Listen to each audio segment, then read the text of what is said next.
This Guy's Garage. Like and subscribe. You know, considering the review report that was released by Correctional Services Canada, the term least restrictive measures was cited numerous times in relation to your office's engagement with Mr. Benardo. Do you believe that the principle of the least restrictive measures, as you understand it, was a contributing factor in his security reclassification? Well, I think the least restrictive measure is, as I say, a pillar that is not just applied to transfer. It applies to things like searches. It applies to the use of restraints. Oh, yes or no? Sorry, Dr. Zinger. My apologies, Dr. Zinger. It applies this is a simple yes or no question. Point of order. Was the security classification... Point of order. I would like to stop my time there, Chair. Dr. Zingers, please. When the member... point I have a point of order. Go ahead. Mr. Chair, the rules of committee are that the questioner doesn't get to dictate the response by the witness to be yes or no. They have the opportunity to answer the question, and I would encourage all members not to speak over the witnesses while they do. We have interpreters, and we'd all like to hear the answers. And you can, Mr. Chair, I hope that the rules will be enforced that the questioner, the length of time of the question, you have approximately the same amount of time for the witnesses, but that they cannot dictate a yes or no question. Thank you. Could we all refrain from over talking one another as well as the witnesses and our MPs, please, because it can be a detriment to our interpreters. So if you could continue, Mr. Lloyd, you have 1 minute remaining.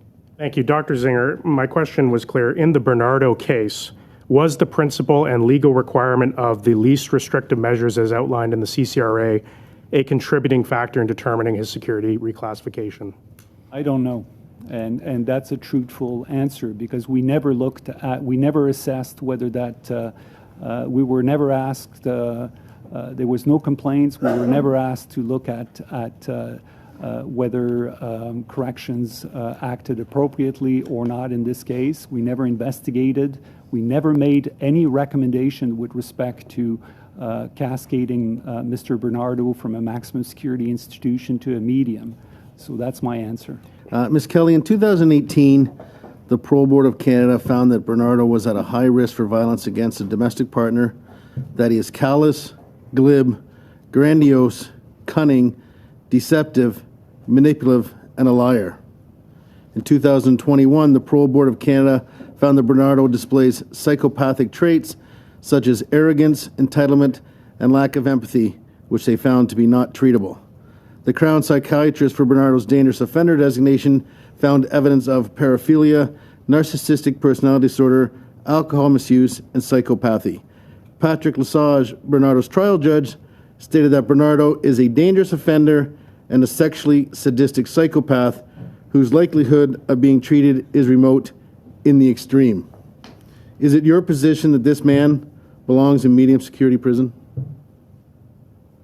So again, our job is to assign a security classification to each inmate, review it at regular intervals, which we have done in this case. Benardo came out medium, and then once it's determined, we have to ensure they are transferred to an institution that corresponds to their security level. The fact that he's at medium does not negate the fact that he's also a psychopath and the things that you mentioned. Mr. Benardo can be managed in a medium security environment. Mr. Zinger, I'll now turn to you. The CSC review report states that the security reclassification protocol of Benardo was applied 14 times between 1999 and 2022, always with the recommendation of medium, but was overridden to maximum every time, except this one.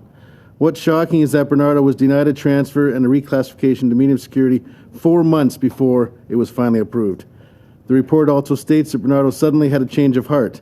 In fact, the report seems to state that your office's meeting with Benardo was the catalyst for Benardo's willingness to integrate. Who from your office met with Benardo, and what was the nature of that activity?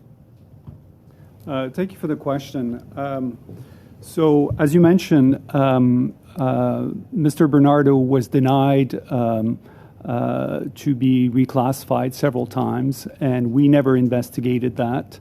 and we never made any recommendation with respect to having him transferred to a medium. How it actually happened was primarily we got involved later in the quite late in the process because Correctional Service of Canada did not meet its policy requirement to process a request within a certain time frame, which was 60 days for a request. So we were involved because of that allegation of non-compliance with policy in terms of processing a request. So we Thank you, Mr. we Zinger. met with I too only have 5 minutes. We've only got about Yep. a minute left, so thank you. I apologize for interrupting. Ms. Kelly, just one last quick question back to you. While incarcerated, Benardo has been an instigator in 9 different incidents, including possession of an unauthorized item and possession of contraband. His parole hearings have also confirmed that he shows no remorse for his crimes.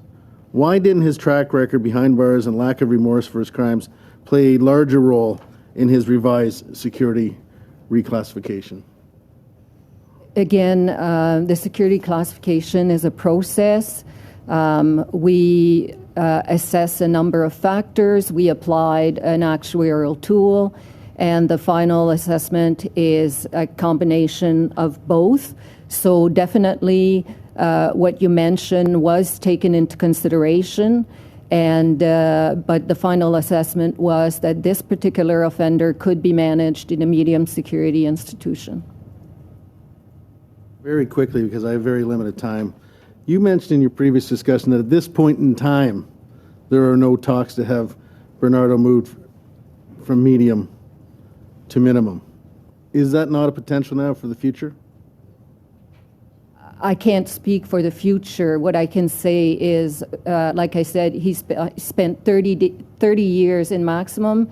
He has been in medium now for about a year, and he's still high risk to the safety of the public. So certainly there's minimum is not on the radar. Ms. Kelly, I'm just wondering a couple of questions with regards to the timeline. Can you just confirm to us on what date the transfer took place with Paul Benardo from maximum to medium security? The transfer took place on May 29th. Thank you. And can you tell me what date the minister was made aware that this transfer would be done? Let me see here.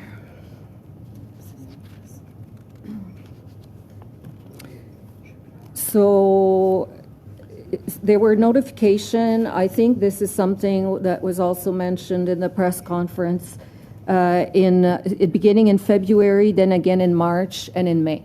Okay. And then can you tell me on what date the victims' families were made aware of this transfer? The victims' families were made aware of the transfer the day of the transfer, the morning. Okay. And was that notification given before Mr. Benardo was transferred or after? It was by phone and in writing, and then afterwards, some of them we recontacted and spoke with to give more rationale around the decision making. Had the transfer already taken place? Not the morning of, no. Okay.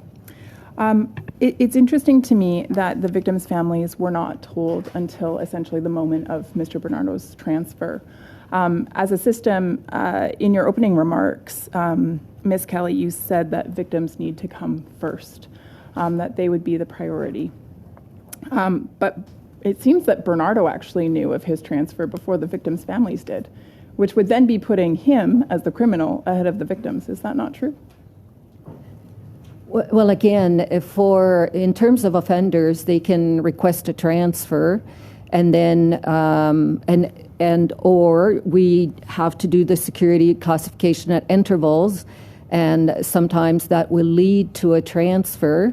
So we work with the offender. In terms of the victims, again, we followed what was in the law and the policy. So because he was transferred to a medium security institution, As Kirsten said, we informed the victims the morning of the transfer, but moving forward, this is again a recommendation that was made, and this is why I established a multidisciplinary committee so we can work with the victims to see how we can improve our services.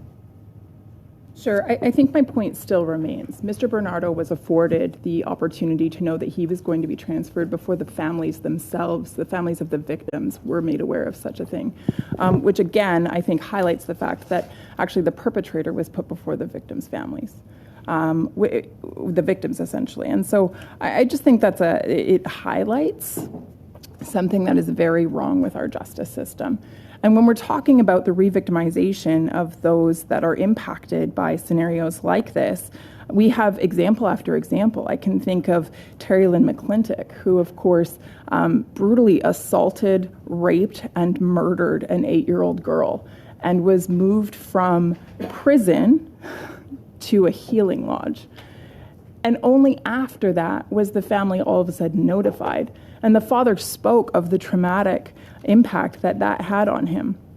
I think about Nicholas Beige. In 2017, he was in Pickering, Ontario, Miss O'Connell's riding, and he murdered his wife. She was 9 months pregnant. He stabbed her 17 times, and he was moved from maximum to medium security. And it was only after that the family was made aware of this. And the mother has spoken out about this and the re-victimization of that and the impact that it has had on her as an individual. I think about Mark Smith. He brutally killed 2 people for no other reason than simply being fascinated by death. And he was convicted to serve 2 life sentences. And he too was moved from maximum to medium, and then families found out only after. And they have spoken out about the impact of that re-victimization. And so I would have to ask you, Ms. Kelly, do you truly believe that victims are put first?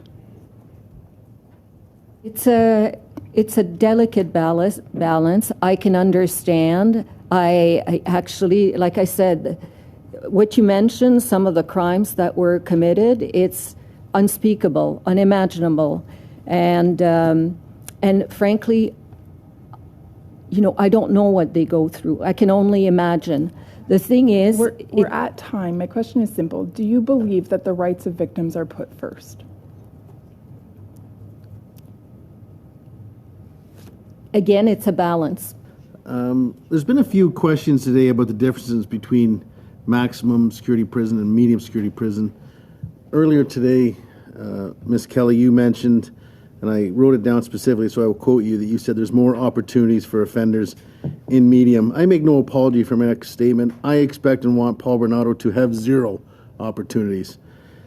You also mentioned that he was incarcerated in maximum penitentiary for 30 years, and he was integrated, which was part of the reason why he led to his getting classified to medium. He was only integrated for 4 months. How could there possibly be such a change of heart in just 4 months of integration after 30 years in maximum? So yes, he was 30 years in maximum, but when we say that July 2022, he was fully integrated, but in the report you will see that this inmate's integration was part of a longer-term strategy that involved many steps over several years. So he started integrating with smaller groups at a time, and then in July 2022, and he was monitored throughout that time. In July 2022, he was fully integrated, and that is the reason at that point that months later his security classification was reviewed, and he was classified medium. Thank you for that answer. And you mentioned that he was monitored during that time. I hope this horrendous criminal has been monitored for his entire 30 years. Ms. Kelly, in our last meeting, Jeff Wilkins, the head of the Corrections Union, raised serious concerns about the routine overriding and downgrading of security classifications by upper management in Corrections Canada. He stated that he has no issue when a security classification is upgraded, but that when it's downgraded, it can lead to serious public safety concerns. We heard that this practice contributed to 2 inmates escaping and brutally murdering a 60-year-old man in British Columbia. How many offenders' security classifications were overridden to a lower security classification last year? That's my next question.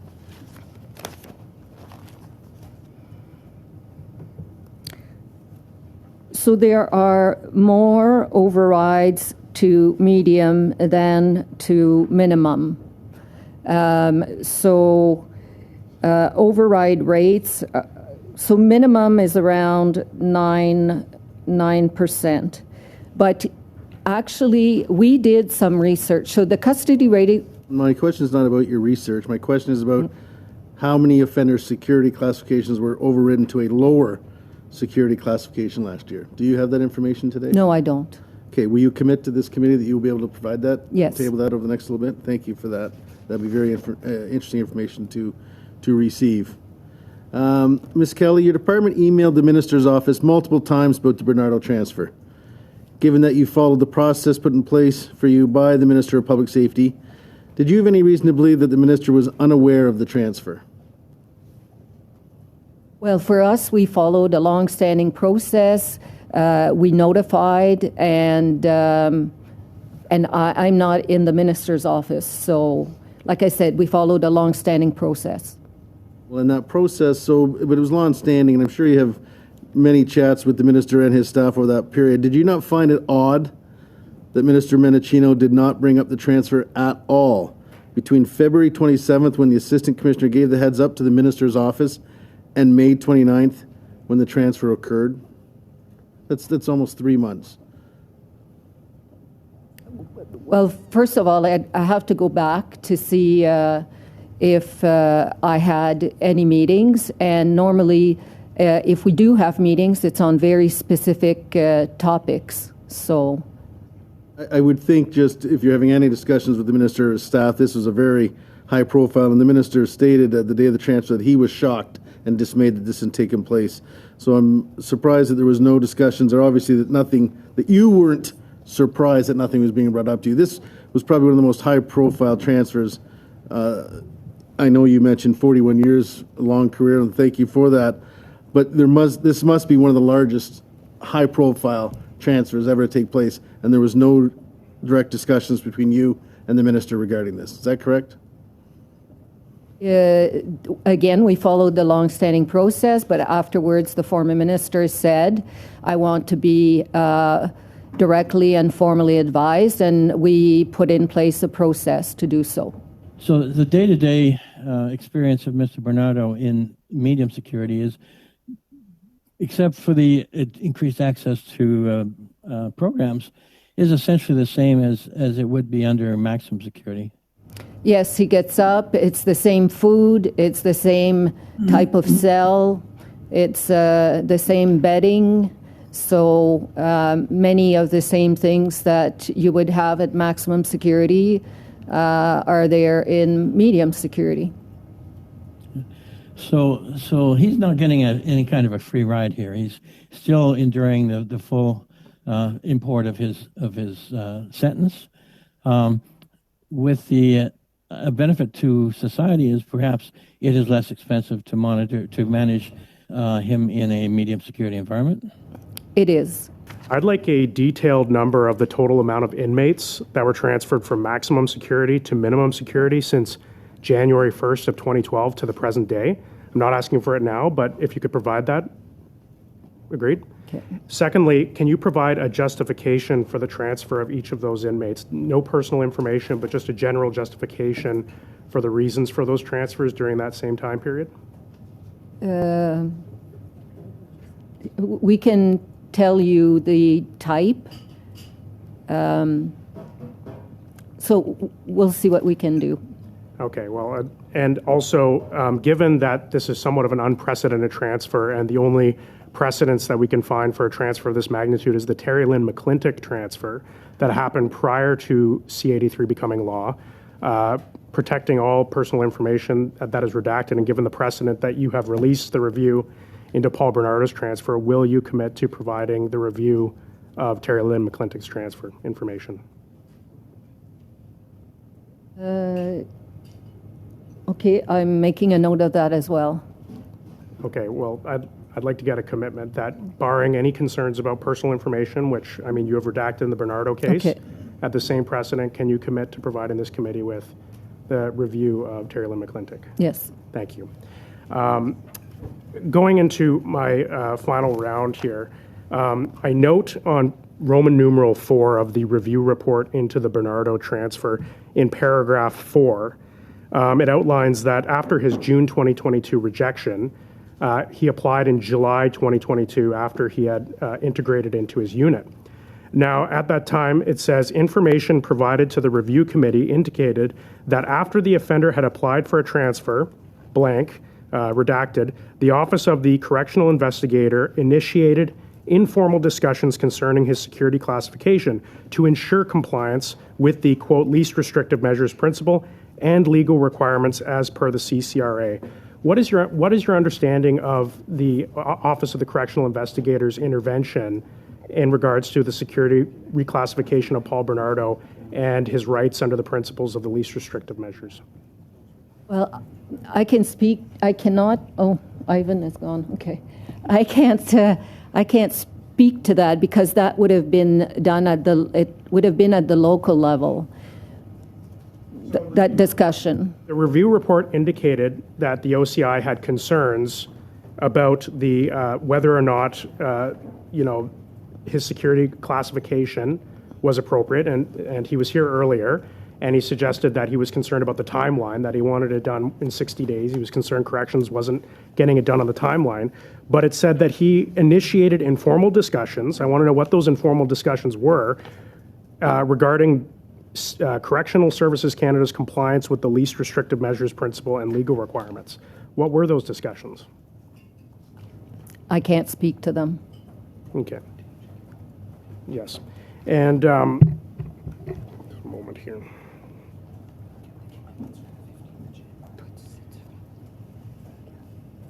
And I would also like to just confirm, as per my previous request, could those be deposited for the January 15th with the clerk? Is that enough time for you to deposit those previous commitments? The reports you requested? Yes. January 15th? Yes. Yes. Thank you. Now, it seems to me that the Office of the Correctional Investigator got involved in July of 2022, but it said that the report said that there was a previous ongoing investigation by the Office of the Correctional Investigator. What was the nature of that investigation in relation to Paul Benardo? I don't know. Did the Office of the Correctional Investigator make known to you that they were doing an investigation? Did they make inquiries on regarded to Paul Benardo's security classification process? Not to my office. Can you commit that your office, barring any sort of confidentiality requirements, will share that information with this committee to determine, what was the nature of these investigations? What were the Office of the Correctional Investigator's concerns in launching this investigation? Whether we received any correspondence? Yes. If we, like I said, I don't know If of you any, haven't. but okay. Thank you. Ms. Kelly, you opened up your remarks by saying, and I quote, "Victim safety continued to be top of mind," end quote. Is that true? Yes. So in the case of Benardo, victims were told only after the transfer took place, or maybe simultaneously. But nevertheless, Benardo would have known before the victims knew. Does that sound like victims were put first? Well, first of all, we work with the offenders. There's different reasons for a transfer. So definitely they're involved in the process. In terms of notifying victims, in this case, as I said, we notified them the morning of. Normally, for medium security, according to legislation, we notify them after the transfer. But in this case, because of the high-profile nature of the case, we notified them of them in the morning. However, with the multidisciplinary committee that we've established, these are things that we are discussing and seeing how we can enhance information to victims. Okay.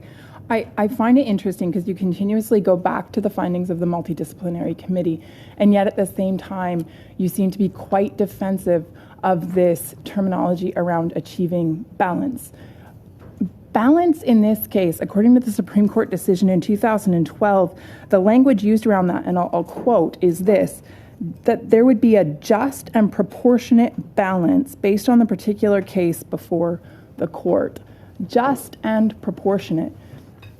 Proportionality suggests that the scale isn't like this, but rather that the factors are considered that might tip the scale slightly. That's balance, according to the Supreme Court decision in 2012. In this case, that scale was tipped towards Benardo and not towards the victims' families. Why is that? Again, in this case, we did the security classification, we did the transfer, and as per legislation, we notified the victims the morning of. But moving forward, and this is what I was saying in French, now when we consider a transfer, when we're going to support a transfer, we will reach out to the victims so they have a chance to update their victim statement. So I think that's a good thing. And we're very open to that. Okay, so again though, Mr. Benardo was put ahead of the victims. Why? I wouldn't say he was put ahead of the victim.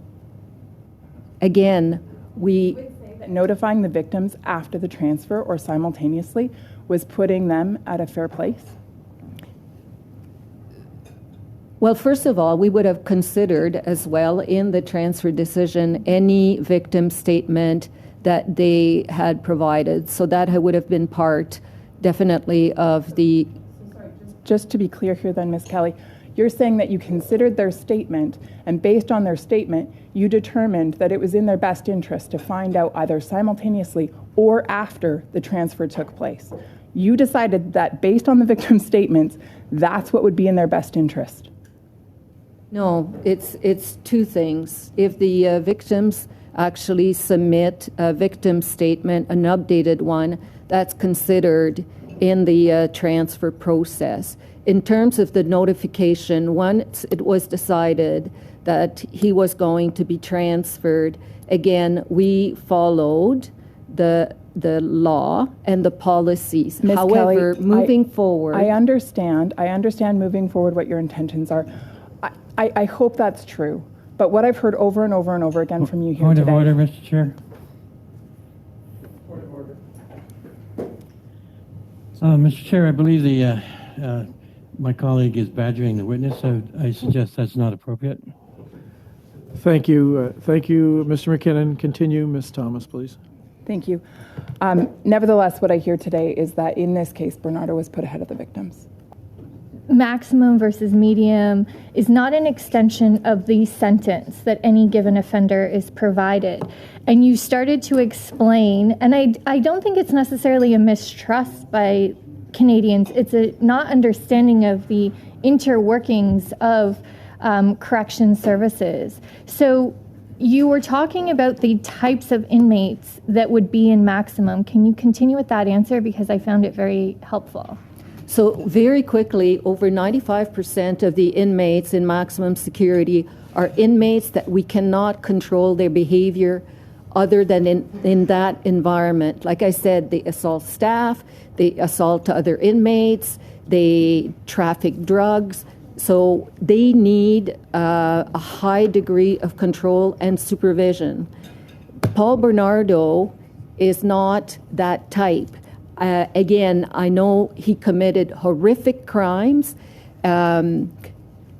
He certainly, now he's at minimum, but there are offenders that never get to minimum, medium, but there are offenders that never get to minimum security.